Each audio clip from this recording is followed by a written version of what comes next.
Good evening and welcome to the Tiowaga Community Players production of A Christmas Story. Tonight's show is graciously underwritten by Lockheed Martin, Bud's Place, Scott Smith & Sons, Susquehanna Printers, Keith Nichols, and Carolyn Group. Thank you tonight to the Newark Valley Art Club for their volunteer efforts. All of your tips this evening go to support their community efforts. Tickets are now on sale for our annual fundraiser. This year's event is Murder Mystery Dinner Theater to be held at the Belleville Lockwood Inn, January 25th through the 27th, 2019. Tickets are also available for our next show, Plaza Suite, which opens on March 1st and runs for 3 weekends. In case of an emergency, exits are located to the left and the right of the theater and up the central aisle to the back stairs. Please use the back entrance should you need to exit during the production. Please turn off all cell phones and pagers, and please, no photography or recording of the show is permitted. Now sit back and enjoy an evening with the Parker family and friends on the Tiowaga stage for our 17th anniversary year.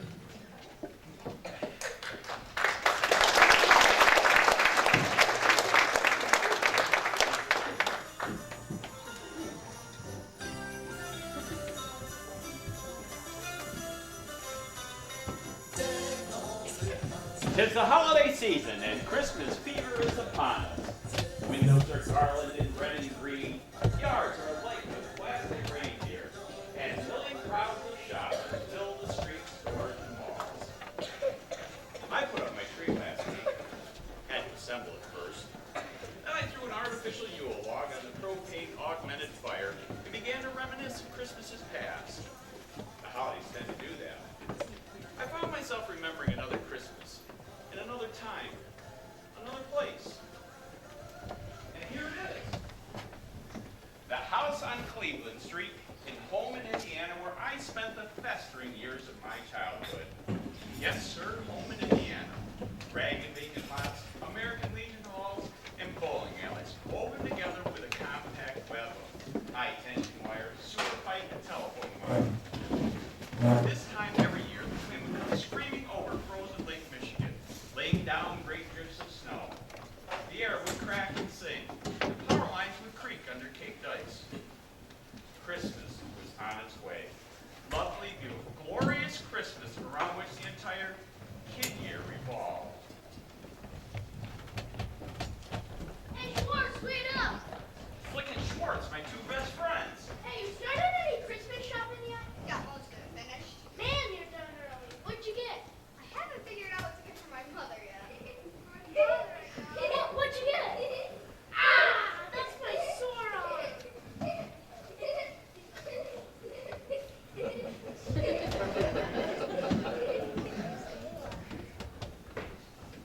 Over here. So for my father, I got...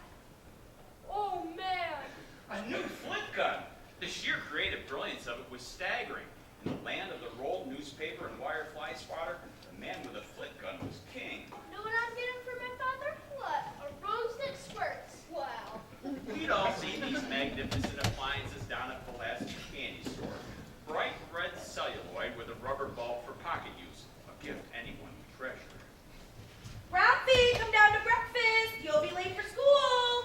That's me up in my room planning my own Christmas purchases. I'm serving up the oatmeal.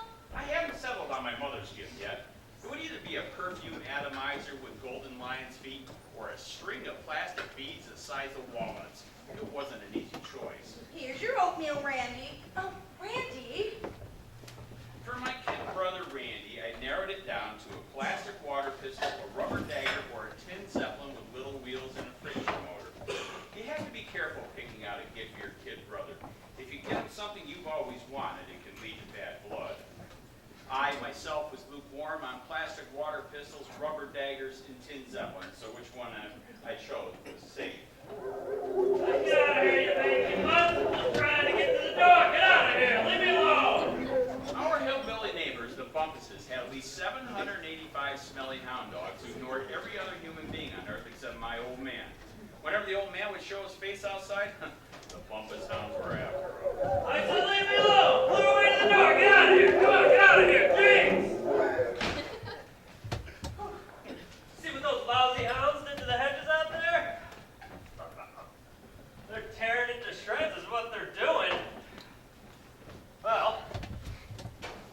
usually get the mail. Most of it, anyway. Anything for me? Yeah, sure. This one's got your name all over it. Here's a bill, another bill. And there you go, another bill for Very you. funny. Did you scrape the ice off the new car? Yeah, she's warming up. For my father, I'd recently made the final payment on a family-sized can of Simonides. The old man was a dedicated hoodshiner, an Oldsmobile man. Whalers were Baptist, Methodist, or Catholic. I could hardly wait to see him unwrap the Simonides on Christmas morning, with the red, yellow, and blue tree lights making that magnificent can glow with the deep flush of frankincense and myrrh. One of the old man's favorite proverbs, one he never tired of quoting, was, Motorist wise, Simonize. What? Ah, nothing. Ad from the hardware store. Oh, Bill. Occupant. some days it was all I could do to keep from spilling the beans and telling him what I'd gotten him, thus destroying the magnificent Christmas morning moment of stunned surprise when he unwrapped that family-sized can of Simonides. Do you have money troubles? Could you use a loan? You know, I just can't figure that out. what? Well, somehow they know enough about me to know that I have money troubles, but they still call me occupant. Anything for me? Like what? My little orphan Andy decoder pin. I listened religiously to the Little Orphan Annie radio show. Annie and Sandy were always out chasing pirates or trapping smugglers. But best of all, whenever Annie would get into a really tight spot, this friend of hers named Punjab would show up and whack the bad guys. What a great friend to have.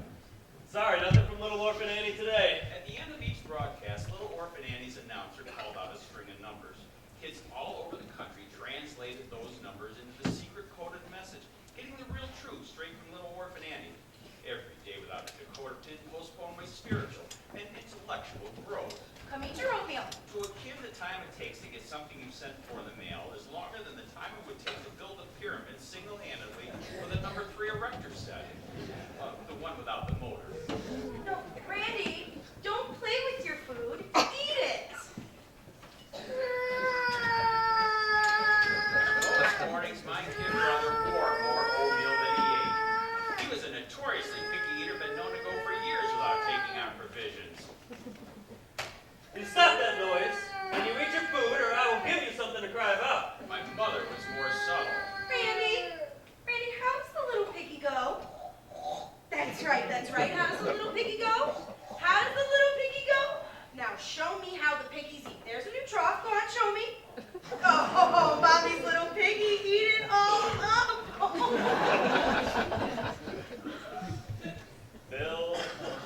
Bill. Neckties by mail, that's a new one. Bill. What is it? That's another one of those contests. $50,000 giant jackpot puzzle. The old man was hooked on contests. He entered all of them. Matched the baby pictures, find the hidden object, and sports. The old man knew sports. What National League team won the 1907 World Series? Well, that's an easy one. The Chicago Cubs. The old man never lost hope. He believed awards would come to him who was faithful, persevering, and nailed by deadline. What was the name of the Lone Ranger's nephew's horse? The Lone Ranger's nephew? His horse? Victor. His name was Victor. Well, how did you know that? Well, everybody knows that. Well, everybody knows that. Victor belonged to Dan Reed, the Lone Ranger's nephew. You see, when the Texas Rangers rode into Never Brian's mind. Gap, they went... Never mind. Thank you. On and on the contest marched, all judged for originality, neatness, and aptness of thought. All decisions, of course, were final. Where there's blank, there's fire. Where there's Smoke! smoke. No, smoke! I heard you the first time. Where there's smoke! It's a blinker! The furnace was always producing something called clinkers that clogged the vents and filled the house with smoke. Whenever this would happen, the old man would grab his trusty poker and rush to the basement to do battle. He fought winter tooth and claw, and there was never a let-up. Somebody Oh, little pictures have big ears. The old man was just warming up his vocabulary. What he lacked in finesse, he more than made up for in sheer veracity. That oven mitt's going out again! That dog bag lanky son of a bitch! My father was one of the most feared furnace fighters in northern Indiana. Somebody turn it down again! I wonder who the hallelujah gonna turn this dead boom furnace down. Open up the damper, will ya? What? The damper! Open the damn blank mother with the damper! Now that was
you never get lost on the trail.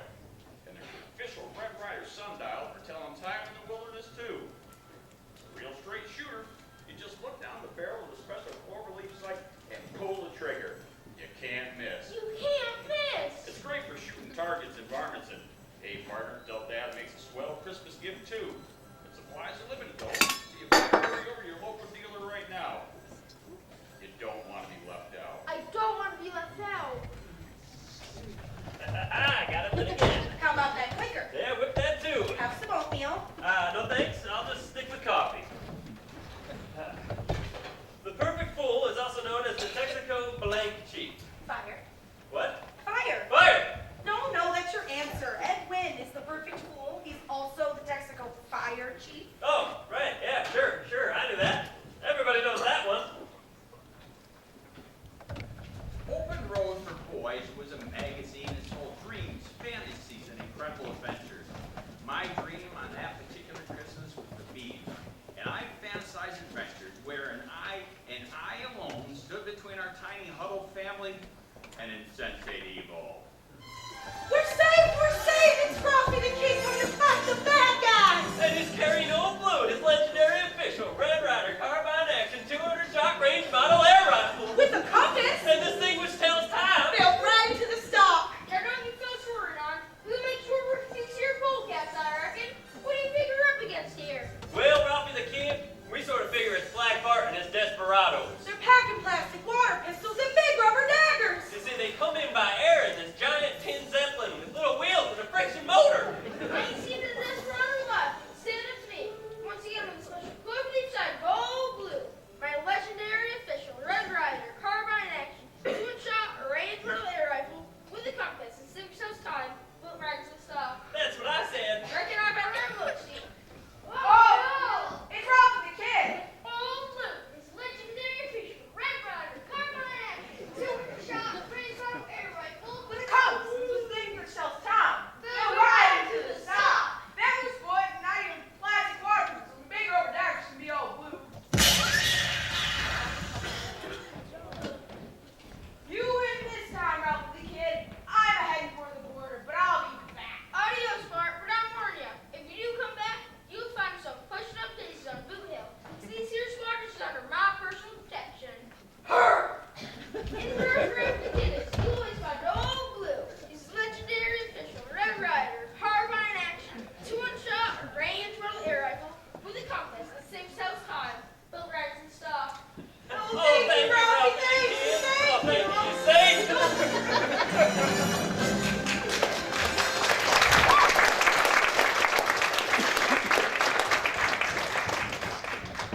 No question about it. I had to have that air rifle. It was an absolute necessity. Now, I've been scheming for months to get one, but with Christmas only a few weeks away, I'd yet to implant the idea of that BB gun into my parents' subconscious. The man of bronze. Doc Savage. Doc Savage. Well, Clark Savage Jr., but his men called him Doc. Do you want to know their names? There was Am, Randy. No, I'm fine. Thank you. I have to be careful. If my kid brother got wind of my scheme, then he'd begin wheedling and whining for what I wanted, and then nobody would score since he was too young for real weaponry. How's my little piggy? Want your oatmeal warmed up? No, I was having it cool. Now would be a good time to mention that BB gun. My fever brain struggled for just the right hint. Have it clear, but subtle. Schwartz told me he saw a pack of wild bears found Boss's candy store last week. It looked to me like my lobsters crawling out of my ears. What would you like for Christmas, Ralphie? Horrified, I heard myself blurt A out. legendary official Red Ryder carbine action, 2-shot range model air rifle. You'll shoot your eye out. Oh no! You'll shoot your eye out. That deadly phrase used many times before by hundreds of others was not surmountable by any means known to kiddom. Immediately I went into damage control mode and began rebuilding. I was just kidding. Even though Vic is getting one. A lie. BB guns are dangerous. You'd shoot your eye out. Oh, the boom had been lowered and I was under it. I thought I'd better change the subject and draw attention away from my master plan. Hey, Dad. Yeah, Bet you can't guess what I'm getting you for Christmas. let me guess. Is it a new furnace? That's a good one, Dad.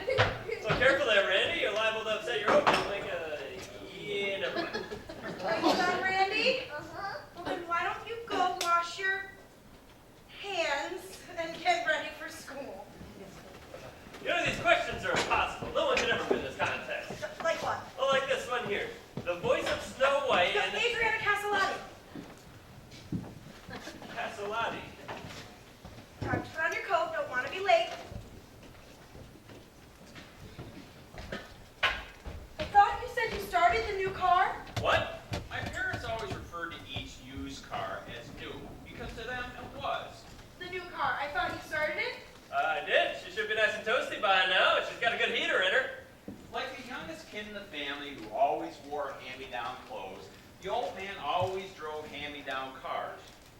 partially economics and partially the old man's pioneer spirit. Anybody could buy a new car, but it took a brave man to buy one with a shady past. It's not right. What? Bobby, it's dog dad, cinnamon dish! Hey, get out of here, you big left little back! I gotta get to the car, get out of here!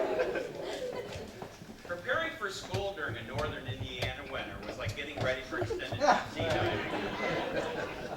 Long johns, 3 pairs of socks, high tops, overshoes, corduroy knickers, flannel lumberjack shirt, 4 sweaters, fleece-lined leatherette sheepskin coat, gloves, mittens over the gloves, ear flap hat, stocking cap over the ear flap hat, and a scarf wound round and round and round until only the faint glint of 2 eyes peering out of a moving mound of dry goods gave a hint that there was a kid in there, somewhere. Ralphie, you're going to be late for school. The master plan begins. Ralphie! I can't put my arms down.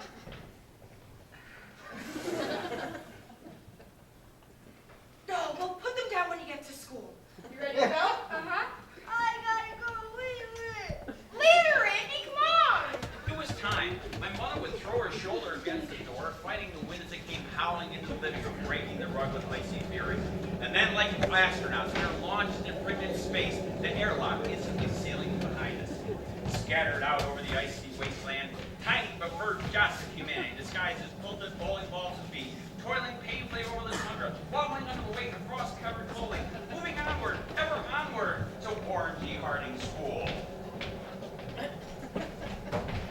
Help, I fell down. Help, I can't get up.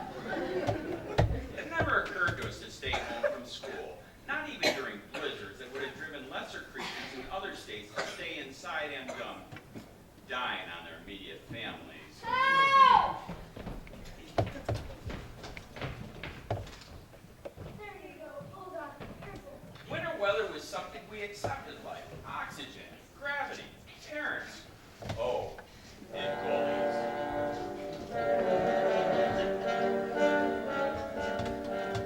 Every neighborhood had them. The lines were clearly drawn like a kid caste system. You were either a bully, a toady, or one of the nameless rabble of victims. The bully of legend in home in Indiana was Scud Farkas. Scud Farkas? What a rotten name. What kind of parents would name their kid Scud? Still, I had to admit the name fit him. He was a wiry, malevolent, snively bully. His lips curled cruelly over green teeth, and he had yellow eyes. So help me God, yellow eyes. Every kid I knew was afraid of Scud Farkas. If he acted friendly to you, so much as said hi to you, you dare to feel safe and warm inside. But mostly he just hit you in the mouth. Ah! Randy lay there like a slug. It was his only defense. Now, one time or another, Farkas treated everyone in class to a good, brisk, tendon-snapping arm twist. He gave us this refresher course on a rotating basis. We figured he kept a list and checked us off in turn, but Flick caught it far more often than any of the rest of us. Ouch! That's my sore arm. Hey! Hey! Flick's arm was always sore. There was never enough healing time between sessions with Farkas. Ow! Ow! Ow! Ow! Ow! Fortunately, Flick was left-handed. Say I'm a dirty little chick. Say it. Say it. I'm a dirty little chicken. What? I'm a dirty little chicken. Louder. I'm a dirty little chicken. Fly away, chicken. Ha ha ha ha. Do you see what I mean about Punjab? Whack. Bully problem solved. Now, Flick had the worst luck of anybody I know. It was like he'd been cursed. Oh yeah? Yeah. At recess, a select group of us always gathered around a lamppost in the corner of the playground to discuss the deep philosophers and exchange information based on the latest research. All right then, if you don't believe me, I double dare you. The exact exchange and nuance of wording in this phase of the dare ritual is very important. So you're saying if I put my tongue on this post, it'll stick? Yeah. That's dumb. It wouldn't happen. Then go ahead, prove I'm wrong. Go ahead, Flick. Heck no. That's because you know it'll stick. Would not. Would too. Would not. All right then, I double dog dare you. This was getting serious. A double dog dare. The only thing left was a triple dare you, and then finally the coup de grace of all dares, the sinister triple dog dare. I triple dog dare you. Schwartz, you create a slight breach of etiquette by skipping the triple dare. You're going right for the throat. All right. Do it, Flick. Come on, Smarty Pants, do it. Ah, that's my sore arm. Do it. Don't rush me. There was no going back now. His spine stiffened, his lips curled in a defiant sneer, his tongue went into docking mode, and he moved in toward consummation. Jeepers, it really worked. Wait, what are you gonna do? I don't know. The bell rang. We lived by the bell. It told us when to go in, when to go to recess, and when to go home. It was a voice of God. It could not be denied.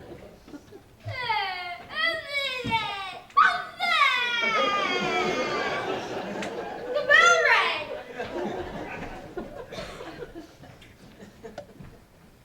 Who?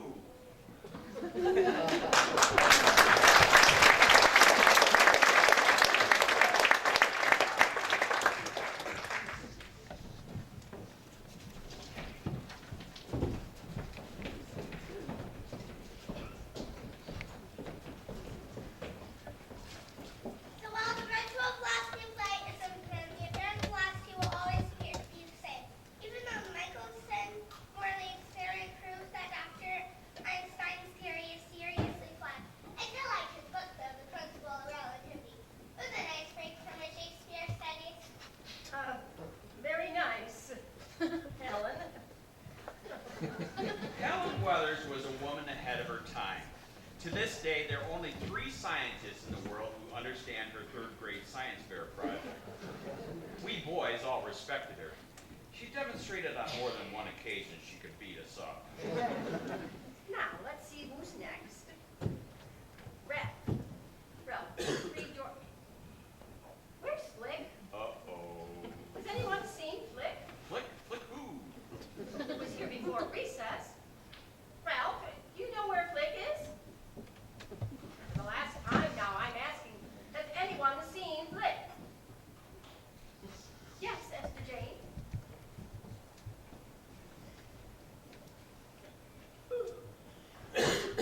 Hey, right there.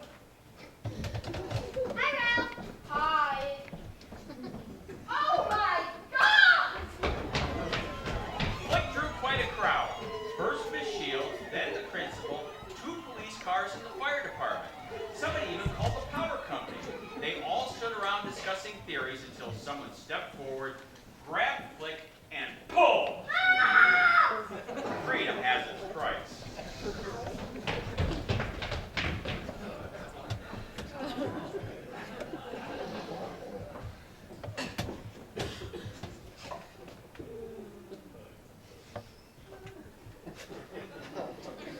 Now I know that some of you put Flick up to this.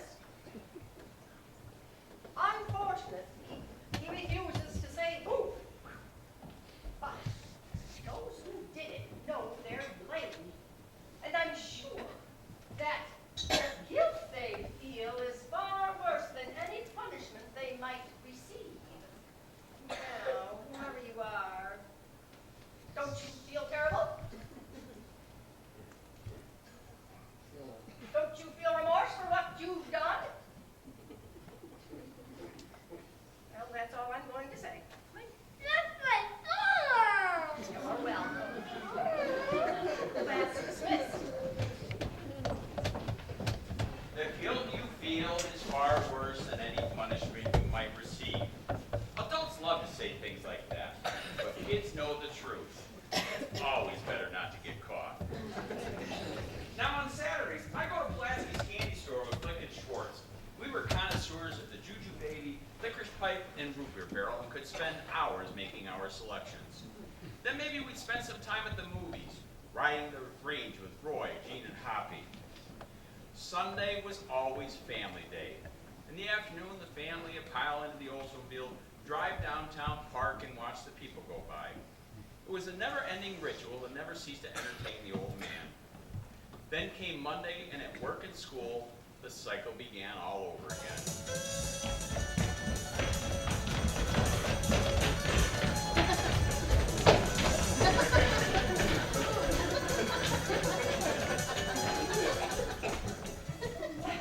Tuesday, all the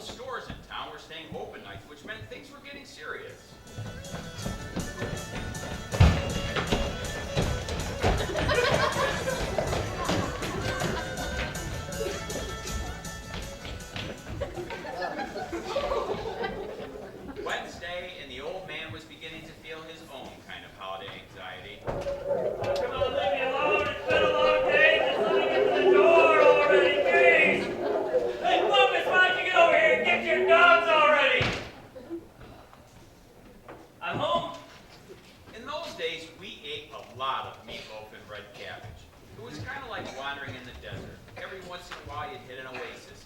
Ham on Easter, turkey on Thanksgiving and Christmas. The old man lived for those meals. How was your day? Oh, you know, same as always. What's for dinner? Meatloaf and red cabbage. Where's Ralphie? Down at the park. And where's Randy? Behind the couch. Ah. Grocery list? Mm-hmm. Well, now don't forget the Christmas turkey. Oh, it's too early. Christmas isn't for 2.5 weeks. Yeah, I guess. Tell you what. How about we go down to the A&P and we just look at the turkeys, huh? Come on. What do you say? Can't hurt. Can't hurt. All right. Can't hurt. Randy, we'll be right back. Okay! Turkey, turkey, turkey. Hey, leave her alone, you mangy bugs. Leave her alone. The old man was an addict with no fear of kicking the habit. He loved cold turkey. Nighttime falls faster in northern Indiana winter. It was dark on Thursday by the time the old man got home from work, so we had a quick dinner, meatloaf and red cabbage. Then the family piled into the Oldsmobile and drove downtown for the annual viewing of Christmas lights. The icy power lines over Holman Ave were looped with shiny red and green garland. Streetlights sported plastic Santa faces, and the window at Gold Blast department store was alive with electric trains and robot elves.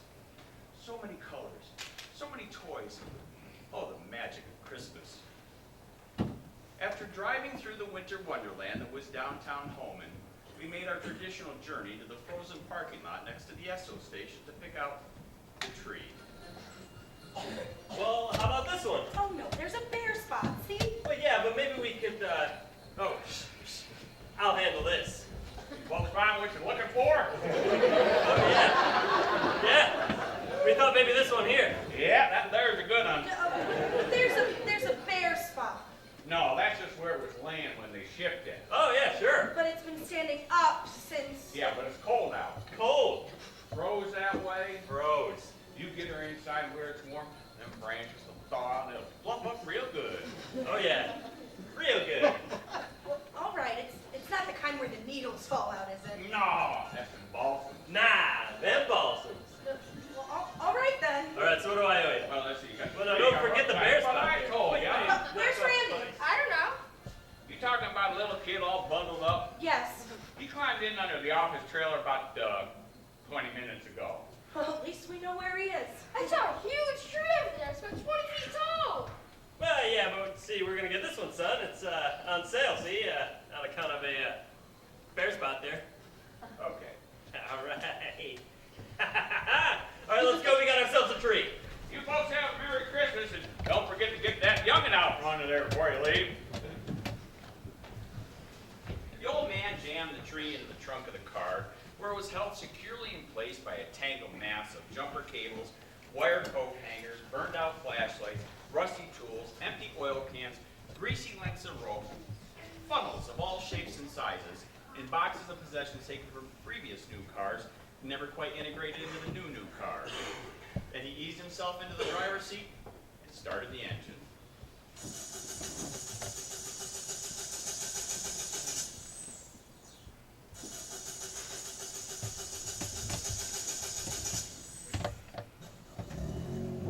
And we're off, laughing all the way. Bells on bobtails ring, making spirits bright. What fun it is to ride and sing a sleighing song tonight. Oh, jingle bells, jingle all the way. Oh, what fun it is to ride in a one-horse open sleigh. Oh, Christmas McCree! A blowout. The old hopscotch down the highway. The old man struggling with a tiller. Come on, stay on the road, you stone-soaking bandit! Oh, summering bishop! Go dandruff! The old man's vast catalog of invectives enriched my boyhood. Some received education at their mother's knee. I learned vocabulary at my father's Oldsmobile. Do you think it's a flat? Do you think it's a flat, she says? 4 minutes, time me. Behind the wheel, the old man always imagined himself driving at the Indy 500. Whenever we'd get a flat, he'd pull into an imaginary pit and have my mother time his tire changing technique with a stopwatch. actually the sweet pan on his Benrus. It was always his dream to break 4 minutes, something that the experts said was impossible.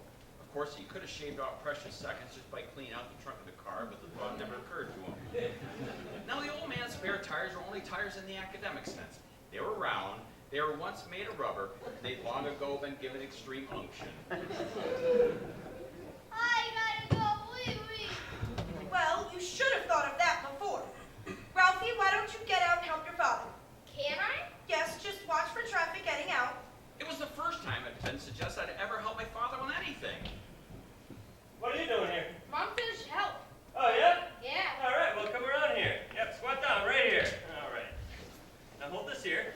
No, not like that, like this, so I can put the lug nuts in. There's 5 of them. All right, here we go. All right. 1, 2, 3, 4, 5. All right, here comes the wheel. Get ready. And for one brief moment, I saw all 5 of the lug nuts silhouetted against the lights of traffic. Oh, fudge! Only I didn't say fudge. I said the word, the big one, the queen mother of all swear words, the F blank blank blank word. What did you just say? Yeah, that's what I thought you said. Get in the car. Go on. I was dead. What would it be? The guillotine, the rack, Chinese water torture? Mere child's play compared to what Shirley waited me. I climbed in the back seat next to my kid brother. He knew something was wrong. I knew something was wrong. My mother didn't have a clue. Everything go all right? She knows soon, and I'd be doomed. I'd done something unspeakable. I was untouchable, rotten to the core. I'd never make it up the ladder of human virtues. I'd be drummed out of the human race. 6 minutes. Do you have any idea what your son just said? No, what? I'll tell you what he said. No, Randy. Ralphie! We rode home in deep, complete, absolute, and total silence. I gotta go wee-wee. Almost. Over the steady hum of the engine, I could hear the pitiful keening of my kid brother. I gotta go wee-wee. Finally, the old man pulled into a gas station to have the oil checked, and my mother took Randy to the bathroom. 2 quarts of recycled double eagle, and 1 pit stop later, we were back on the road. 5 minutes after that, we arrived at home where Randy was sent to his room, and I was subjected to punishment and inquisition. Over the years, I got to be quite a connoisseur of soaps. My personal preference was for Lux, but I found that Palmolive had a nice, piquant after-dinner flavor. Petty with just a touch of mellow smoothness. Lifebuoy, on the other hand. Are you ready to tell me where you heard that word? Now, I heard that word at least 10 times a day from my old man. He worked in profanity the way other artists work in oils and clay. It was his true medium, and he was a master at it. But I chickened out, said the first name that came to my mind. George! Oh, I see. Hello, Mrs. Schwartz. Yes, I'm fine, Mrs. Schwartz. Do you know what word Ralphie said this evening? No, what word did he say? Well, he said, What? No, not that. well, yes, that. And do you happen to know where he heard it? Probably his father. He heard it from your son. What? Son, come here. What did you want? Ow, ow, what did you, ow, ow, ow. All right, that's enough. Go on, rinse out. No comic books. I see any lights on up there. I am coming up there. Oh, 3 blocks away, Schwartz was getting his. And for what may have been the first time in his life, he wasn't guilty. Now, there's never been a kid alive who didn't believe deep in his heart that he would die a horrible death or be stricken blind before age 21, and then they'd be sorry. So what's for dinner tonight? meatloaf and red cabbage. Oh boy, I love meatloaf and red cabbage. I'll get it. Why, it's Ralph. Oh, come on in, Ralph. Where have you been at? Ralph, what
out one by one as my parents beat their breasts and blamed themselves, until finally the only one remaining would be my sense of smell.